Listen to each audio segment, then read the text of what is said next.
समस्त प्रभु प्रेमी भक्तों को जय सियाराम। आज का विषय हनुमत उपासना संबंधित है। धैर्य और ध्यान पूर्वक पूरा सुने। श्री हनुमान जी महाराज कलयुग के प्रत्यक्ष देवता हैं। इनकी उपासना सब कोई कर सकते हैं। स्वयं करें, अपने परिवार के सदस्यों से कराएं, छोटे छोटे बच्चे जो हैं उनसे भी हनुमान चालीसा का पाठ कराएं। हनुमान चालीसा पाठ करने से हमारे आपके सबके अंदर की शक्ति, दैवी शक्ति जागृत होती है। दैवी शक्ति का मतलब जो हमारे अंदर दिव्य शक्तियां हैं वह जागृत होती है। तो आज हनुमान चालीसा की दूसरी चौपाई के माध्यम से हनुमत उपासना पर चर्चा होगी। धैर्य और ध्यान पूर्वक पूरा सुने। अपने जीवन में हनुमत उपासना अपनाएं, हनुमान चालीसा का पाठ करें।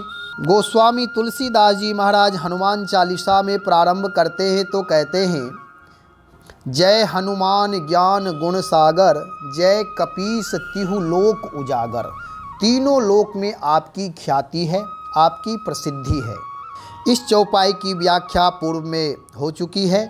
अब दूसरी चौपाई है, राम दूत अतुलित बल धामा, अंजनी पुत्र पवन सुत नामा। आप राम दूत हैं, अर्थात भगवान राम के जो परमात्मा हैं उनके आप दूत हैं और अतुलित बल के धाम नाम स्थान है। दूसरा भाव यह है कि आप राम दूत अतुलित दूत हैं। आपकी तुलना किसी से नहीं की जा सकती है।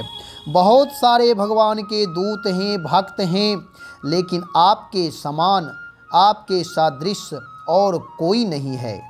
और आप अतुलित बल धाम हैं, यानी अतुलनीय हैं। आपके समान कोई दूसरा नहीं है। अतुलित कहने का मतलब यह है कि जो कार्य कोई नहीं कर सकता वह आप सहज में राम कृपा से कर देते हैं। आपके लिए कोई कार्य कठिन नहीं है। इसलिए कहा गया है रामचरितमानस में, गोस्वामी जी कहते हैं, कवन सुकाज कठिन जग माही, जो नहीं होए तात तुम पाही। कोई ऐसा कार्य नहीं है जो आपसे नहीं हो सकता है। आप सहज में सारे कार्य कर देते हैं।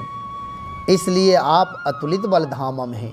आप अतुलित बलधामम इसलिए हैं क्योंकि बलशाली तो बहुत सारे सब हैं। बहुत सारे रामादल में बल वाले हैं, पराक्रम वाले हैं। सबको अपने बल का, पराक्रम का अभिमान रहता, याद रहता है कि मैं इतना बलशाली हूँ। लेकिन आप ऐसे महान हैं कि आप उस बल को याद नहीं करते हैं। वह बल आपको याद ही नहीं रहता कि मेरे पास इतनी शक्ति है, क्योंकि आप उसे अपना नहीं मानते, प्रभु का प्रसाद मानते हैं। आपके अंदर कोई अभिमान नहीं है। इसलिए आप अतुलनीय हैं। आपसे किसी की तुलना नहीं की जा सकती है। आप अतुलित बलधामम हैं। राम दूत अतुलित बलधामा, अंजनी पुत्र पवन सुतनामा। आप अंजनी पुत्र हैं। माता अंजनी अपने तप करके आपकी जैसी संतान राष्ट्र को दिया है, राम भक्ति में लगाया। इसलिए माँ अंजना भी धन्य हैं। आप मातृकुल और पितृकुल दोनों को यश कीर्ति प्रदान करने वाले हैं, अपने पराक्रम से, अपने चरित्र से, अपनी भक्ति से। इसलिए आप अंजनी पुत्र हैं। आप पवन सुत हैं, पवन पुत्र हैं, पवन तनय हैं। पवन तनय का भाव यह है कि आपके लिए गोस्वामी जी कहते हैं, पवन तनय बल पवन समाना। आप पवन के समान बलवान हैं। पवन के समान आप हर जगह व्याप्त हैं। जैसे पवन के बिना कोई जीव जीवित नहीं रह सकता है, पवन ही मानो सबके प्राण हैं। ऐसे ही आपकी उपासना के बिना, आपसे जुड़े बिना किसी का मंगल नहीं हो सकता, किसी का काम नहीं चलेगा। यानी आपसे जुड़ने के बाद ही जीवन में भक्ति रस प्राप्ति होती है। जैसे पवन सबके प्राण हैं, वैसे ही आप सबके प्राण स्वरूप हैं।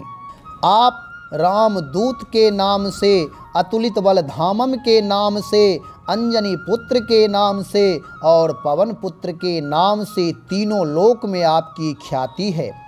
आपका बल, आपकी विद्या, आपकी विनम्रता, आपका पराक्रम, आपकी भक्ति किसी से छिपी नहीं है। आप भगवान राम के अनन्य दूत हैं।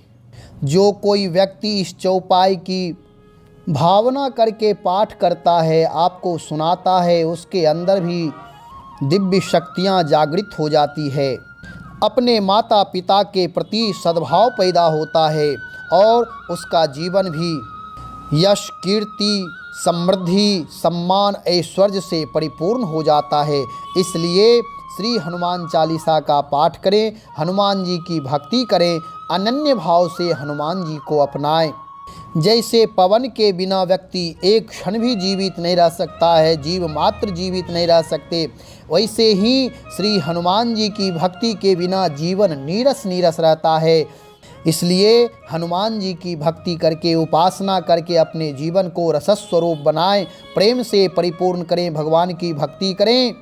भक्ति के द्वारा शक्ति प्राप्त करके राष्ट्र की सेवा करें। श्री राम जय जय राम।